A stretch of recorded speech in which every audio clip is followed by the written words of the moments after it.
How to merge multiple video clips in Veed. First of all, open your browser and go to veed.io and sign into your account. From the dashboard, click on the Create button and select New Project from the drop-down. Upload all the video clips you want to merge by clicking Upload File or dragging and dropping them into the editor. Once your clips appear on the timeline, you can arrange them in the order you want by dragging and dropping each clip.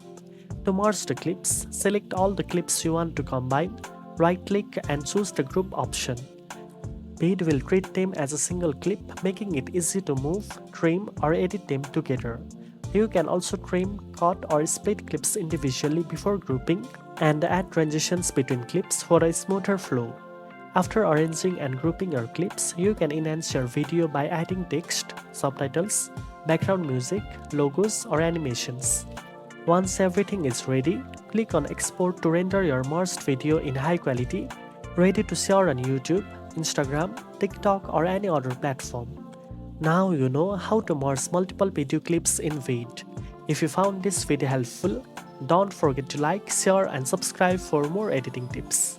Thanks for watching and I'll see you in the next one.